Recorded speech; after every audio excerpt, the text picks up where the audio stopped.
Hello, good afternoon, everyone, and welcome to the penultimate talk in our series, Life in the Extreme.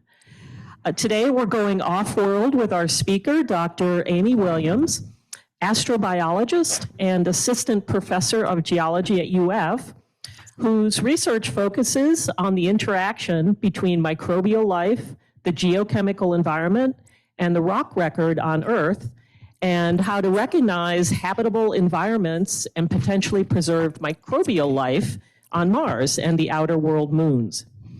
Dr. Williams has a PhD in geology from the University of California, Davis, a master's in earth and planetary sciences from the University of New Mexico, and a bachelor's degree in earth and environmental science from Furman University.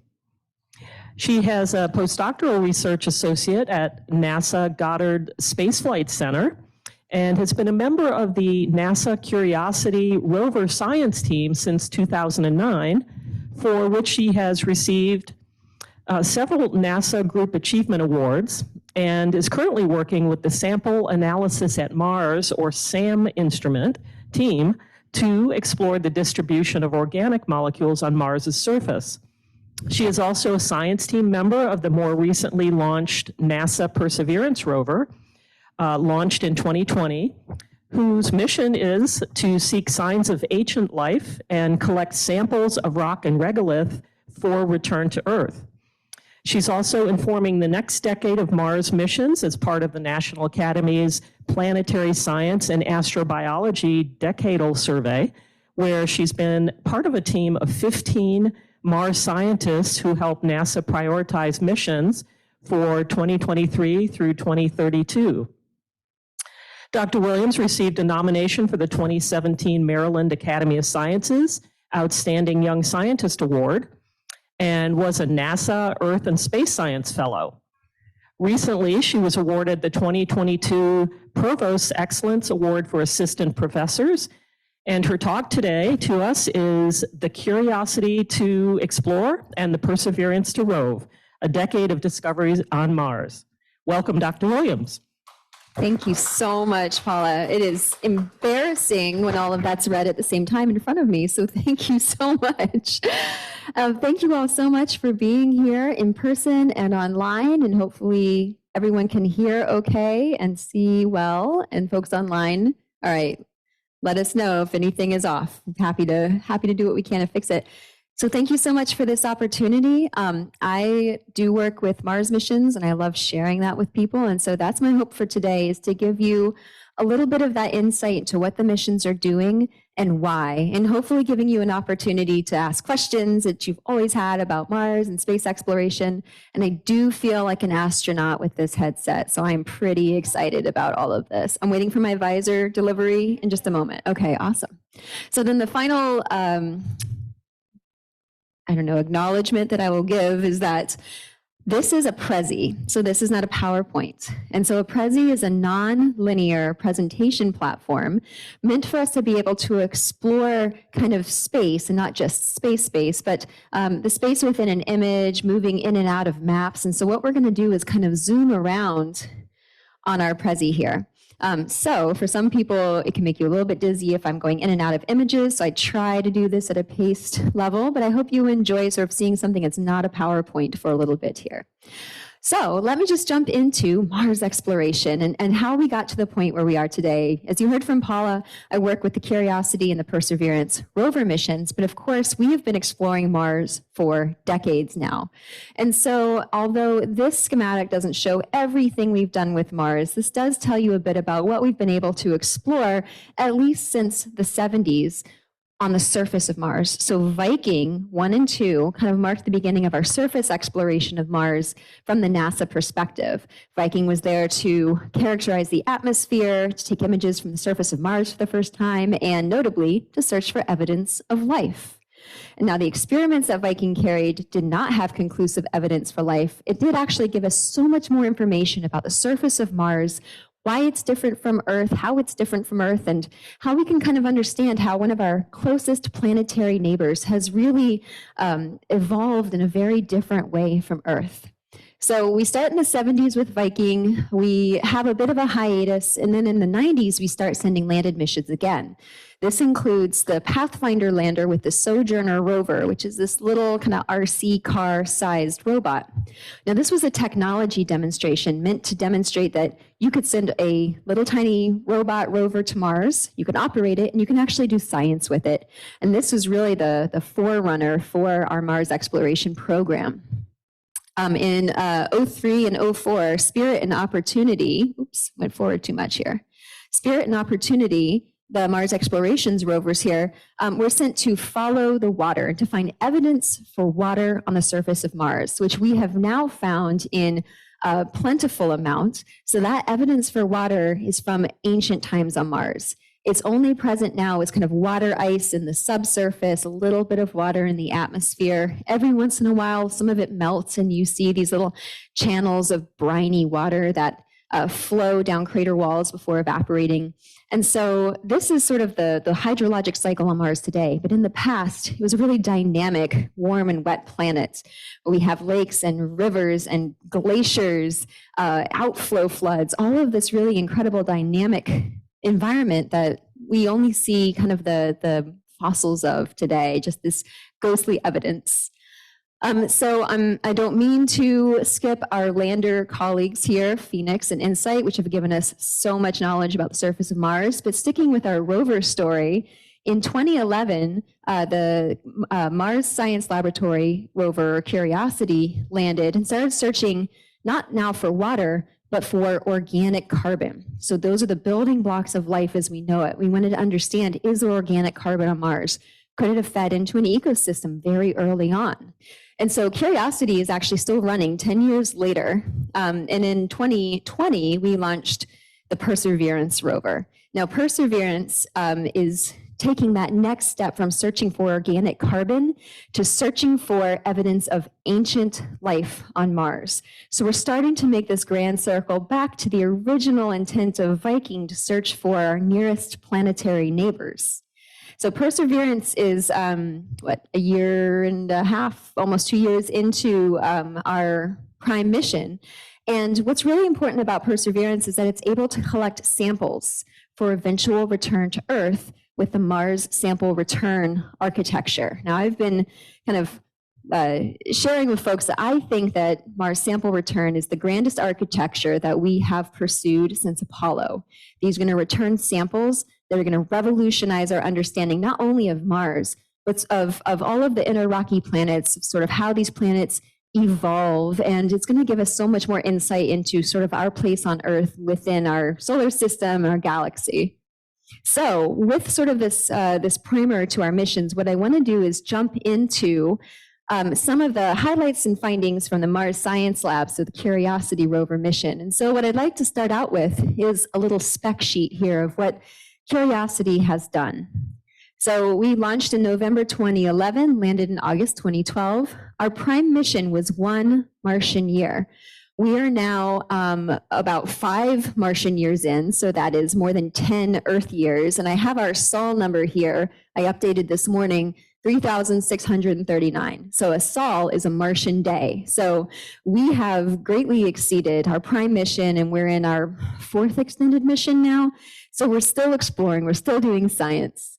And we've traversed about 18 miles or almost 30 kilometers at this point, climbing up a feature called Mount Sharp. So let me tell you a little bit about the Curiosity mission. So it's not searching for evidence of life, it's looking for what we call habitable environments. So a place where life would want to live if it were there.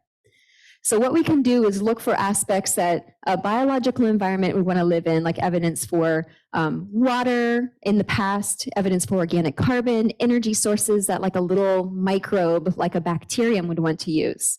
We're also characterizing the geologic and geochemical environment of this stack of about 5 kilometers of sediments that are recording this really interesting sort of cross-section into Martian history. This ties in with exploring sort of larger scale planetary processes and something I'll talk about in a minute, which is the global desiccation of Mars. Mars used to have water and now it doesn't. Why? Where'd that water go? And what does that mean for the planet's evolution? And then lastly, we're always interested in what's it going to take to send humans to explore? What's it take to send humans to Mars? And so understanding our surface radiation environment is one of the things that we need to do to be able to protect our astronauts. So let's back out a little bit and let me show you where we are. So this is a map of Mars. Gale Crater is over here on our right-hand side, right at the Martian dichotomy here between the southern highlands and the northern lowlands. So this is a high-rise image of Mount Sharp, what's formerly named Aeolus Mons. And if we zoom in up here on sort of the northern extent, what we see is this is the mountain. It's about 5 kilometers high. And coming into the crater here, we see these channels carved into the surface. This is evidence that water was flowing into this crater and actually forming a lake system. And so that's what all of this blue is meant to show you. Where would water accumulate if there were water in this crater? And so these are the types of environments that we want to explore with the Curiosity rover. And so one of the really compelling parts about Gale Crater and this particular stack of sediments is that these rocks in Aeolus Mons record this dramatic shift from one with abundant water to the far drier climate that we're familiar with today. And so I'll show you some of our incredible images from Gale Crater here in just a moment. So let's zoom out and talk about what it takes to get effectively like a PT Cruiser-sized vehicle onto the surface of Mars. You can't land it with airbags like we did with the Mars exploration rovers. It's far too large. What you need is what's called the Sky Crane. And so this is a rocket pack on the back of your rover. And it had never been tested before. It had kind of gone from, let's try dropping something off of a helicopter and see if the radar works to see when we're close to the ground. But you can't take it from start to finish because we can't approximate what's on the atmospheric density and the time of entry and all of that. So this 1-ton rover had to use this rocket pack to land, and we couldn't test it from start to finish. So when it actually worked, this is the response of everyone seeing for the first time this thing autonomously landing on Mars. And so you also have basically a 7-minute delay where it's either landed or it's crashed. You don't know, and you're just seeing the data coming back. And so 7 minutes after it landed is when you see Adam Stelzner here, like really cheering, and this guy in the back who's just, that would be me. I would behave that way. So that's what it takes to land a vehicle of this size on Mars. So now what can we do with such a robust instrument suite on board the rover? Well, what we want to do, like I said, is characterize a habitable environment, one where life wants to live. And so what makes an environment habitable? So one of the first things I want to show you is this massive panorama that we took of one of the first places we explored on Mars, which is the John Klein area. And so in the distance there, that mountain, that is Mount Sharp. And so what we did, if you picture that previous map that showed where the water would be, we went down to the lowest possible point we could access. So if there was water, that was the last place it would have sat before it kind of evaporated away. And so this environment, although it looks like this, dry, cold desert today, we actually think in the past it looked more like this. Sort of these ephemeral lakes drying up. There's going to be some salts that precipitate, but we actually found that this environment had pretty circumneutral water. So like actually a pretty quiescent place. So what does it take to make an environment habitable? You need persistent liquid water. You need the key chemical ingredients that life requires. That's carbon, hydrogen, oxygen, nitrogen, phosphorus, and sulfur. And then you need a source of energy for metabolism. So on Earth, a lot of that is driven by sunlight. We don't think that actually probably took hold on Mars for a variety of reasons. So we're actually looking for little chemical reactions that microbes could do with rocks and minerals to drive their metabolism. So let's zoom into John Klein here. And I just want to point out this image. I feel like it's been out there for so long. This was our very first drill into the rock surface on Mars. In this particular site we called Yellowknife Bay. And what was really striking was that the red planet Mars is only millimeters thick. Once you get down beneath that red veneer, we see this beautiful reduced gray rock. So this is probably what the rock has looked like for billions of years. It's been preserved in that state. And the red veneer that we see is sort of just a really thin skin of oxidized iron on the surface. So now there's basically this entire different Martian environment just below the subsurface that now we can start to explore. And so what we found is that this particular site, 7 months into this mission, actually has all of the key ingredients for a habitable environment where microbial life like bacteria would want to live. We had evidence that we were at the end of an ancient river system that fed into a lake. That lake chemistry was pretty mild, not too saline, a place that almost anything could probably live in if it were there. All of those key chemicals for life have been detected in the rocks, and we found minerals in different phases that can actually provide an energy source to microbes if they were present in the past. So we finally seen this habitable environment that we were searching for just a few months into the mission. So this is starting to lead us to understand there's probably habitable environments all over Mars. This is really changing the story of what we think life could have been like there if it ever arose. So let's back out a bit and let's talk about what we have discovered. And this is just my attempt to summarize 10 years of science in one slide.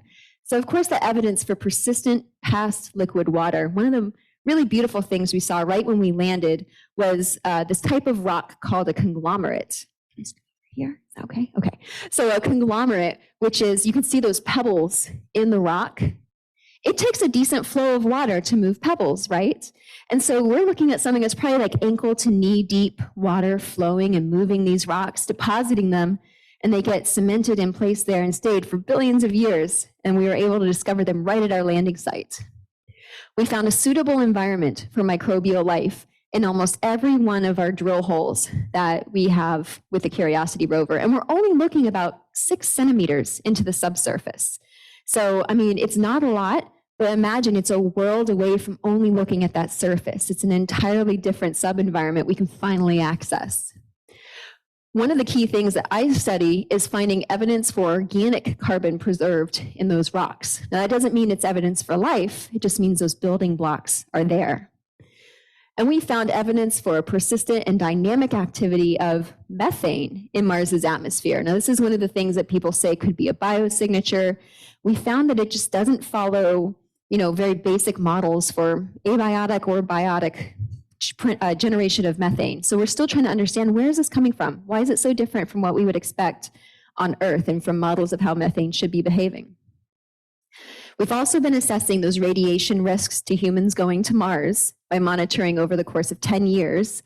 And we found that there was in the past a much thicker atmosphere with a lot more water vapor. And so there's this really great, it's just a few images, but basically just clouds on Mars. You can almost pretend that you're watching, the sun setting and you see some clouds going overhead anywhere you've ever been on Earth. So a really, terrestrial world in so many ways, but on a totally alien planet. So that's what we've discovered, but what are we doing now? So this is one of my most favorite images from Mars. So this is kind of a zoom up of Mount Sharp. We are now, somewhere in here, up into these beautiful layered sulfates. And, there's still kilometers of material to explore. And so I just want to catch you up with where we are. So we're going to zoom in to this region here. And I've used some colors to denote sort of different geologic units. So what we're transitioning into, and so this white line is showing you the route of the rover. What we've done is go from this environment that we know was wetter in the past because there are all these clays that are only deposited when you have water flowing in and depositing these really tiny sediments like clays. And then as you move up the mountain, we move into the sulfate-bearing unit, which indicates a drier environment where salts are basically precipitating out of evaporating water. We actually get these really beautiful structures like this little sulfate flower. I put it into quotation marks because of course it's not a flower, but it's this efflorescent salt that sort of bloomed out of the ground from the salts precipitating together. And so these just like really beautiful indications that we've experienced a really dramatic environmental transition on Mars. And so the little marker here shows you where we are. We've just transitioned up into the sulfate-bearing unit. We're starting to explore what is it that makes this difference between the Mars that had more water, could make all of those clays deposit, to the Mars that we're exploring now that's much, much drier and all of that water has evaporated away. So that is my briefest summary of Curiosity and what we're doing with that mission. And our ascent of Mount Sharp, of course, continues. So there's always news coming out on what we've seen more recently. So just keep your eye out on just like any media outlet. They're going to talk about what we're doing on Mars. So what I do want to do now is move over to talking about the Perseverance mission. So Perseverance, like I said, is the first step in the Mars sample return architecture. So some of the specs for Perseverance launched in 2020, landed in 2021. So we've got about 13,000 meters. So we are really trucking. We've collected 14 rock cores so far. Our prime mission is meant to be 1 Martian year, so we're actually still within that prime mission. And we're on Sol 606. So I just updated that. So that's I think our tactical Sol today. So Perseverance is doing things a little bit differently than Curiosity. And so some of those things are, we're still exploring the geology like we were with Curiosity, but with a little bit of a different purpose, and especially in the collection of our samples. So we want to understand the geology of Mars. We're collecting samples that we can do all kinds of experiments with. How old are these rocks? What are they actually made of? What are these minerals that are common on Mars but rare on Earth because of that dramatic environmental difference? But we're also interested in, of course, was there ever life on Mars? And so this mission is meant to look in a specific region that if there were life, there's the very strong possibility it could have been preserved in the rock record. And this is an example of that I'm showing here. Basically, a microbial mat that's been preserved in the rock record is something we call a stromatolite. We're collecting these samples and caching them for eventual return to Earth. And then, of course, we always have that component of how are we going to send humans to Mars? And so we have a couple of technology demos that flew with Perseverance that are helping us prepare for eventual humans to Mars. So let's talk again about where we are. So we've scooted over a little bit from Gale up here to Jezero, still on the Martian kind of equatorial region along the dichotomy here. So let's zoom in to Jezero. So this is Jezero crater. Here's the crater outline. And there's this interesting feature over here on the left. And this circle indicates sort of our landing ellipse where we are hoping to be able to land. So if we zoom in and let's get a higher resolution image, this is what's called a delta. So it almost looks like the Greek letter delta, right? And it's formed in a very specific way when water from a river is flowing into a lake. So we know that there was water carrying these sediments and depositing them into a lake in this crater at some point in the ancient Martian past. And so although it looks like this today, we think that that entire crater actually looked more like this in the past. Water flowing in and building, a subaqueous delta right here underneath the water, filling up the crater with water, and then maybe an outflow channel where some of that is exiting. And so that's what we're kind of looking for in the past. So let's zoom in here and see what we were able to accomplish with Perseverance. So just remember that, we tested out the sky crane when we landed Curiosity. So we felt fairly confident we would be able to do it again. And so our first entry, descent, and landing for Perseverance actually leveraged some new technology that's going to make it even easier for us to land with pinpoint precision. So this is EDL, entry, descent, and landing 2.0, where we take descent photos as we're landing. We compare it to an orbital map on board the rover, and we're able to divert where we land. So if we see a place that we really shouldn't land there, it's going to be really tough on our wheels, it's going to have rough terrain, we could actually have the computer auto nav itself to land in a good place. And so I didn't want to make this too busy with too many images, but one of the things it turns out you can do on a $2.5 billion rover mission is attach a bunch of GoPros to it so you can watch us land. And so there are plenty of resources online. I highly encourage you, if you haven't seen these, to go online and just find a landing video, because it really does look like aliens landing. We are the aliens this time, especially the sky crane here is the rover. So this is the rover dropping off the sky crane going towards the ground, which is the bottom image. And once it detaches and sky crane flies away, it really just looks like an alien spaceship just doing it's incredible. So documenting this, we knew it was successful, but documenting it was just brings that extra level of reality to it.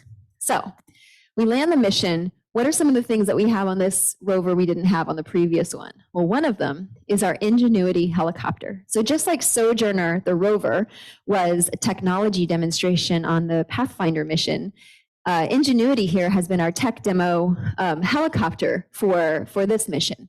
So our demonstration was to prove that we could have powered controlled flight on another world for the first time. Here's this great video of the helicopter. We're just doing an up and down test flight. And then we did 5 test flights to see, how is it for us to actually fly, take some images.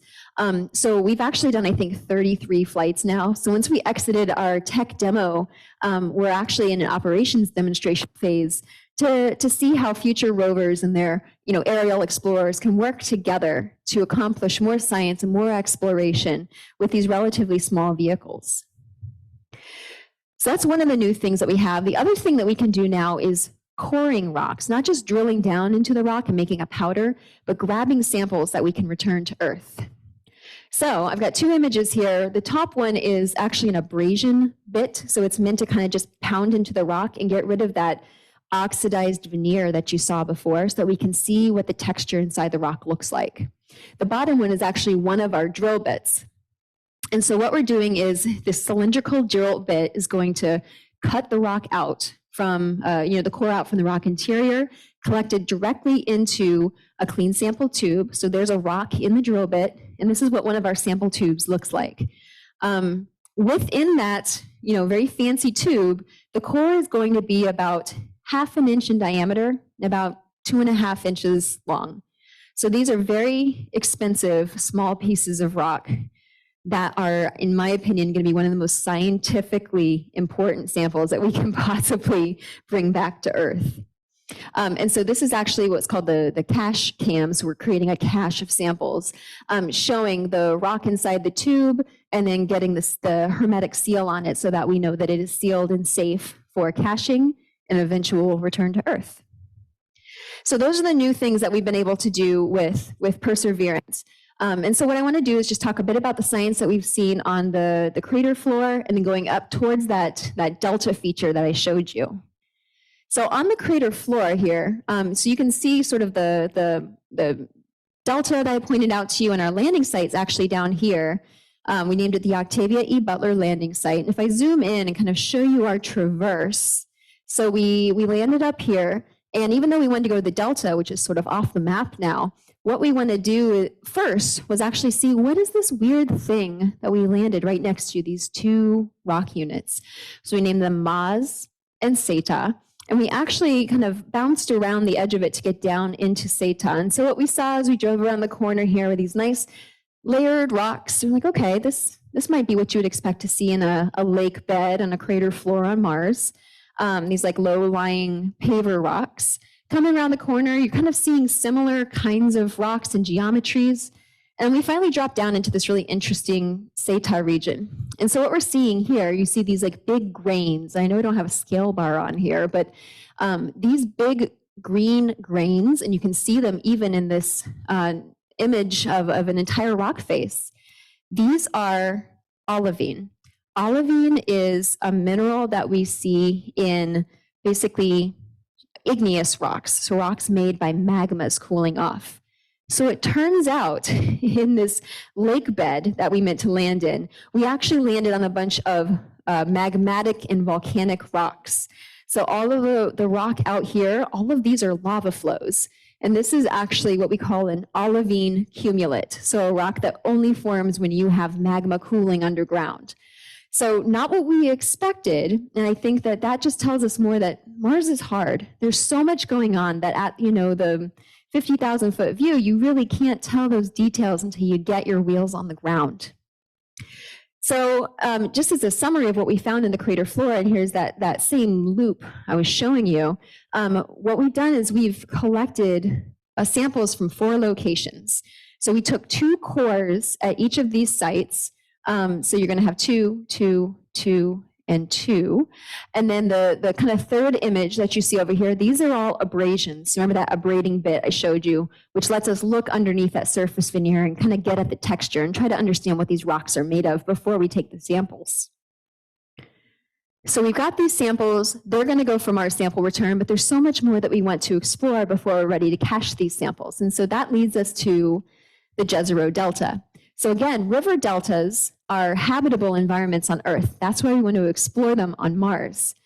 And the Jezero River Delta specifically is really compelling because it has, from orbit, we can tell the signature of what we call smectite. It's a kind of clay. And those particular clays are really, really good at preserving organic matter and organic carbon. So if there was a biosphere and it made all of this organic carbon, it might be preserved in those types of minerals in the delta. That's why we want to go there. And so what we've done is, from that landing site, we kind of looped back around Seta and went up to the delta. And so let me just zoom in on that region of the delta. So this is it's a little fuzzy here, sorry, but the delta front. And there's a couple of features I can point out to you, really beautiful high resolution images from our cameras on board the rover. So this one is actually looking kind of north and off the screen at the delta. This is the front of the delta. This is probably a little delta remnant. So not a volcano, even though it has sort of that distinct shape. This really neat feature here is what we call Kodiak. This is one of my most favorite images from the Perseverance mission.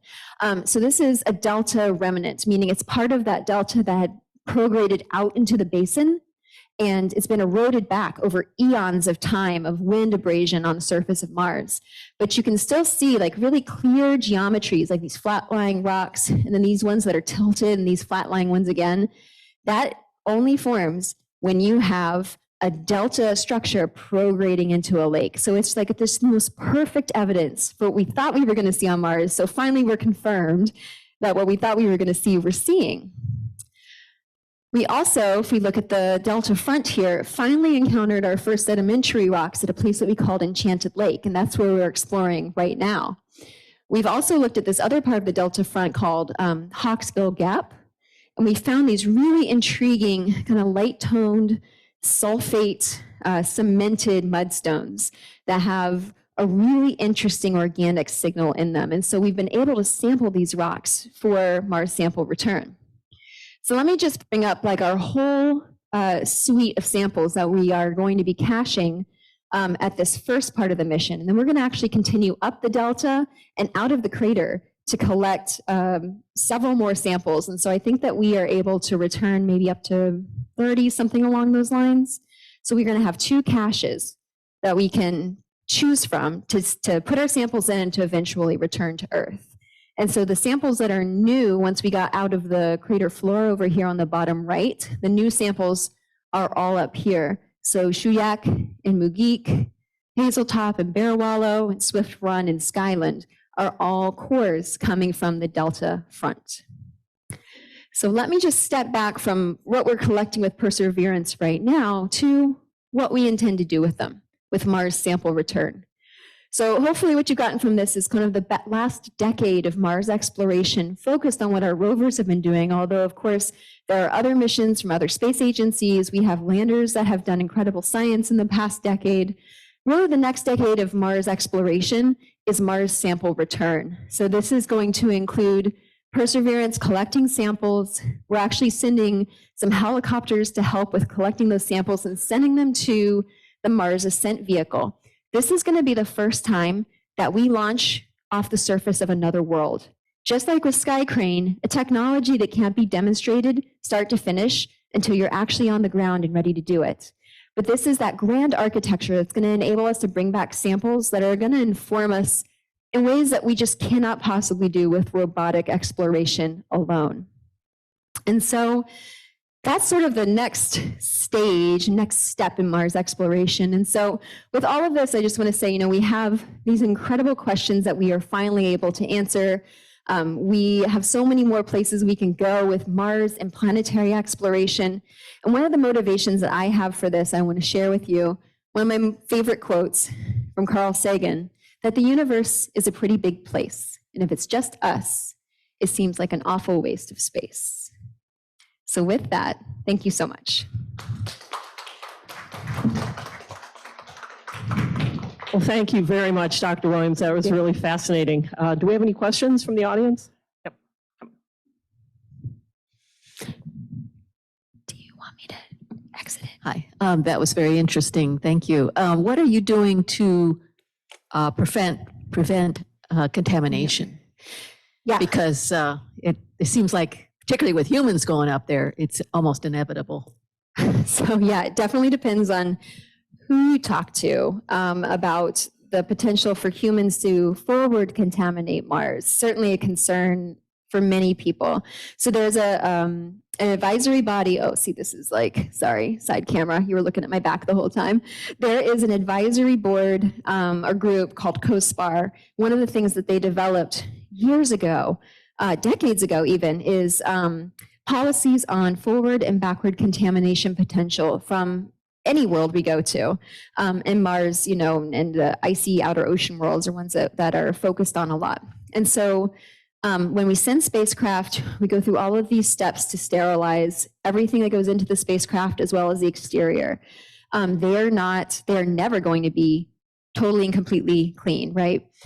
So the metric, and don't quote me on the actual number, but the metric is some 1 or 2 like vegetative spores on the entire spacecraft, which are allowed to travel. And presumably, so long as you don't give them a habitable environment to take advantage of, they ought not to be able to reanimate and proliferate.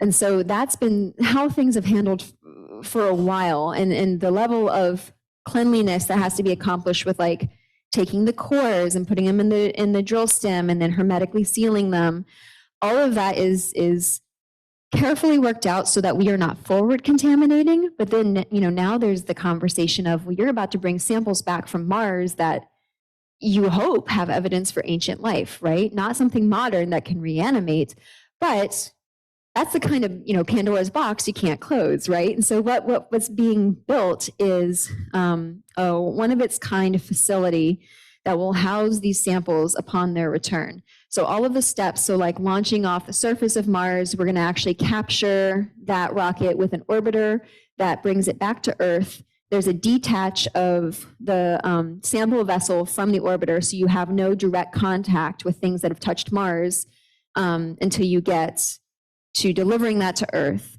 And then it's going to go to this facility that nothing can get in and nothing can get out. And so it's an interesting way of kind of building a facility that keeps outside contamination out and keeps anything inside in. So it's always this balance of forward and backward contamination, and depending on who you speak with and the studies that they are citing, you know, there's the concern about whether the human microbiome could proliferate on Mars if it gets, I mean, like the surface environment is sterilizing, right? The radiation flux is enormous. But we do see organic molecules, right? And those should all be destroyed by those fluxes. So if there is a way to preserve the organics, maybe there's a way to preserve life. This really interesting study came out a few days ago about radiodurans, Deinococcus radiodurans, which is the organism that they see in like nuclear reactors that can repair its DNA. So I think that our understanding of extreme environments, which I know is our topic for today, is really evolving, and how life adapts to those environments. So you're not the only one to think about it or be concerned about it or, you know, to plan for it, but it's certainly topmost priority to maintain those protocols from our sample return. So I saw one back here. Okay. First, I want to say thank you, and wow. You describe a lot of things that seem very Earth-like to me. The scene you showed with the mountains in the background, and then you had part of it colored yellow. To me, it looked like the layers, which means water laid down sediment, and then I'm not a geologist, but if I tried to play it, you know, you're playing one well on TV. It seemed like it was laid down in water, and then it was uplifted, and then it was eroded, and I presume by water, since the atmosphere is so thin and atmospheric erosion was probably pretty small. Is that a correct or close interpretation? Until you got to the very end there, it was very, very, very close. Yeah. So the thing with Gale Crater that's so intriguing is that all of those sediments in Mount Sharp appear to be laid down from aqueous interactions, right? From lakes, from the evaporation of water, from rivers flowing in. I mean, it's, you know, 3 to 5 kilometers of sediments that are exposed. That's an enormous amount of material. there's such a discussion about why that central peak is there. So did it form from the original impact that formed the crater, where you would have a central peak? And so if you have sediments laying down on top of it, perhaps they're building on that pre-existing geometry. But when you look at the whole crater and the sediments on the outside, you can actually see where some of the sediments from the crater have topped over the crater rim. So it looks like it was almost filled in completely in the past. And then those materials have been basically winnowed out of the crater by aeolian erosion. And that's it's incredible, right? Because like the air pressure is low. So like, I was just talking with Paula about how The Martian is a really fun movie, but that the windstorms wouldn't really knock you over because of the atmospheric pressure. But if you have 3.5 billion years of wind just scouring, you can move an incredible amount of material. So yeah, you got really, really close. And I think without going to Gale Crater and exploring it the way we did, we may not have been able to come to those conclusions without, again, wheels on the ground. Thank you. Yeah, and at lunch you were talking about too, the question about where did all the water go? Is that something you wanted to just recap a little bit? Because I thought that was pretty interesting. A great discussion about this. Yeah, a lot of times I can prime someone. You want to ask me where'd all the water go, Amy? Well, the water that used to be on the surface of Mars was actually, it's been sort of, Mars has dried up because it did not have that thick atmosphere to protect it. And so the reason is because very early on in Mars's history, it's geodynamo. So that is the core rotating within the planet, creating a magnetic field that died off. So Mars is a much smaller planet than Earth. It's cooling off more quickly than Earth has. And so without a magnetic field, you can't protect, the planet can't be protected from like solar wind. So the solar wind was actually eroding away the existing atmosphere. And once you have less atmosphere, you have lower pressure, and you're not able to maintain what we call the triple point for water. So you can't keep liquid water stable on the surface. We know there's ice water. There's a little bit of humidity every once in a while in the form of water vapor, but liquid water is extremely transient. And so that's, the water has just been either stored in hydrated minerals, lost to space over the course of geologic time. And that's what leads to it being, this dry, cold desert now, where we knew it had abundant water in the past. Okay, sorry to interrupt your question. I was going to ask, are you there? Yeah. I was going to ask you where the water went, but I also noticed that it appears that those sediments have layers, which implies some seasonality that causes a lot to be deposited and then very little, and then a lot, and then a little. Is there any hypothesis as to how that, what's causing that?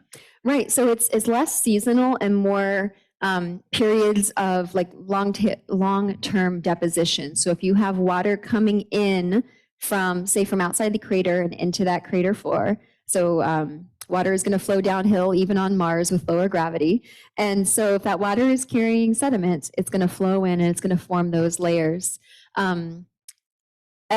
Sometimes we see, so varves are the term that describe that very, very thin seasonality layering. And sometimes we see things that we wonder if they are varves, like a wet year and a dry year, whatever, or just seasons like that. And while we're not convinced that's necessarily what we've seen, because again, like to establish that on Earth, you would use techniques that are simply not available to us on the rover. So you don't want to say, conclusively, clearly these are seasonal varves, but man, some of them sure do look like it. Now that larger scale, like layering that you're describing, that is, 1 billion years of sediments flowing into this basin and forming this massive stack of rocks. Yeah. Great question. Thank you. I've got one more question. Yeah. So what do we know about any ancient biological life on Mars? And what are the initiatives for that? Yeah, great questions. I mean, the question is always, are we alone in the universe, right? And so with Mars having started out very similarly to Earth, right? So the inner rocky planets all formed at the same time in solar system accretion and formation. It had water on the surface at the same time Earth did very early on, and it had water at the time that life arose on Earth. So the question is, did it arise on Mars? Did it not? And why? What conditions could make our world so different that early on? So, if we're looking for life on Mars, we can look on the surface. We haven't seen it there yet. We can look in the subsurface, but we're limited by how deeply we can drill. As you saw, 6 centimeters, right, is as great as it was and is right now. Now, there are future missions that are looking to drill 2 meters down into the subsurface. So the European Space Agency's ExoMars mission, which is suspended and hopefully going to launch in 28, was meant to look for evidence of ancient life as well. And there's actually a new mission that was just recently prioritized by the Decadal Survey for Planetary Science and Astrobiology called Mars Life Explorer. So this is a mission with a 2-meter drill that's actually meant to go to regions where we see water ice within the first meter of the subsurface. It's meant to drill down into that and collect samples to analyze for evidence of a modern biosphere. And I'm totally tooting my own horn here because I was the science champion for that mission that the Decadal prioritized. So after Mars sample return winds down and that incredible spending that it does cost to do such incredible science winds down, hopefully the next mid-class mission to Mars is going to be a Mars Life Explorer. Okay, and the samples that you were showing that have been collected, I was a little confused. So what are we doing with those? So we're not bringing those back, or we are bringing those back? So those are the samples slated for return with Mars sample return. So that's two additional missions that will launch in 28. I had 26 to 28 listed there because there's 2 launch windows. But the one that will land the ascent vehicle, where we'll put the cores into the ascent vehicle, it'll launch back up into Mars orbit, and then that orbiter will grab it and bring it back to Earth. So, and then we're making 2 caches, one pretty soon actually in the crater floor down in front of the delta, and then one that's going to have not only the duplicates of the samples that we collected, but then everything else we collect from the top of the delta and the crater rim and out beyond Jezero crater. And so we're going to have this incredible suite of really ancient rocks, and some of which, if there was evidence for life on Mars, these are the kinds of places you ought to be looking for it to be preserved. So yeah, those are going to be the 2 caches, and we'll return one of them in the 2033, I think, is our date for return. Terrific. Okay. Oh, a few more questions. Yeah, of course. Coming over. Let me get Ray first, then I'll come back.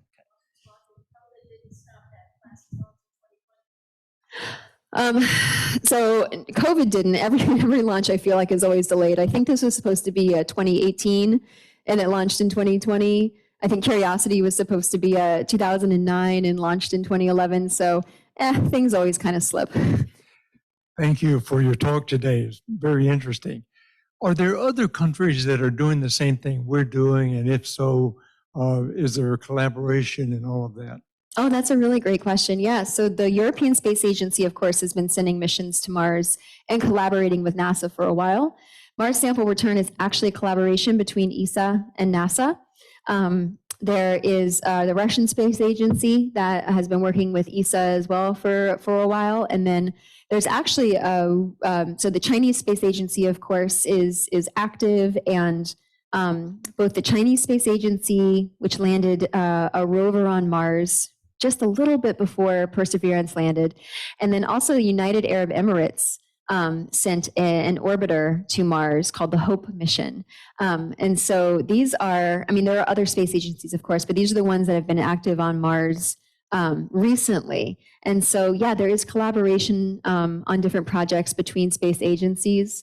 All of the data collected by NASA missions is posted to a planetary data system, hub basically, or node that shares it, globally, right? So anyone can access these data and do science with it. We just take like a 3-month embargo so that those of us doing day-to-day rover operations have a chance to look at the data and also say something about the science before we give it to everybody else. Just because day-to-day rover operations take so much effort. It's a full-time job. And I don't know how some people do way more than I do just as a university professor, and I have grad students, but I'm also working on 2 Mars missions. it is a full-time job in and of itself. So more than you asked for, but hopefully that addresses it. Can I ask, I'd like to ask two questions. One simpler and one much harder, I think. Ooh. The 6 centimeter cores you get, are you able to age them or not until you get them? When you get them back, yes. So Okay. caveat to that, on the Curiosity mission, for a little while, we had the capability to do basically exposure ages, so we could see how long something was exposed to basically the radiation environment. And so we were getting ages like some of these rocks on the order of billions of years, which is what we expected. But to get, the error bars on that were large, reasonably so for a mission that wasn't supposed to be even able to do that. But bringing these samples back to do very precise, absolute dating on them, we're finally going to have bracket ages for when there was water on Mars. Something that is like, we wave our hands in the hundreds of millions of years, right? But like, you're going to have a date. It's incredible. That's great. Can you, once you know the age of that, and it seems like what you were describing as a former situation on Mars sounds very Earth-like, but it's gone through a process of aging and losing atmosphere and radiation. Do we expect the Earth to go through something like that? Can you project back, if you can project back a couple billion years on Mars, what does Earth look like a couple billion years from now? Ahead. Yeah, so as a geologist, we think about what Earth has been like over the 4.5 billion years that it's been around. We've got another probably about 5 billion before the sun consumes the Earth, so we have time. So when you think about continents forming and then moving around the world due to plate tectonics, right? You have all of these different processes on Earth that actually aren't really mimicked on Mars. So Mars being a smaller world, if plate tectonics existed, it was very early on. And when the geodynamo kind of failed, that also would have basically ended the convection that would allow plate tectonics to occur as well. So many of those like interior planetary processes that we're starting to think are actually key to habitability, at least from the Earth perspective for life as we know it. Those things just didn't seem to stick around for very long on Mars. So, I mean, yes, but not on a time scale that's not gonna matter to humans, and really isn't gonna matter to Earth before we get many more billions of years down the road. So we're slowly losing heat, right? Thermodynamics is still in play even on large worlds, and so we're losing heat. So our geodynamo is gonna slow down and has slowed down since Earth first formed.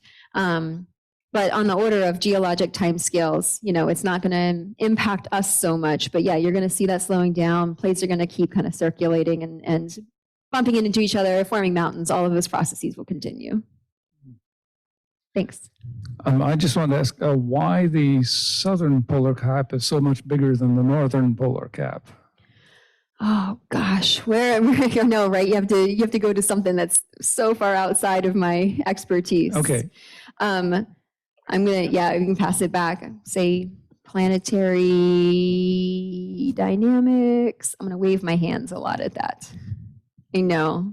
Now I'm gonna feel like a failure. I'm gonna go look it up for you. Okay, I think we have time for one more question and we'll let you go. Yeah. So you brought up aging. How are you going to do that? Is carbon-13? No, so carbon-14 dating is only 14. Well, so that's only good for like tens of, maybe it's just thousands of years. Oh. No, so you use, there are a lot of radiogenic isotope systems that go way, way back.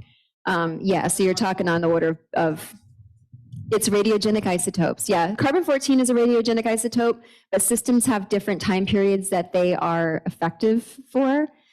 So like uranium lead would be one that can get way back in the geologic record. Yeah. Okay, well, please help me thank Dr. Williams again for a great lecture. Thank you. Thank you so much. And please join us next week. We'll have our final lecture from Joe Ryan from the Whitney Lab, who's going to be talking to us about the fascinating world of jellyfish. So see you all next week.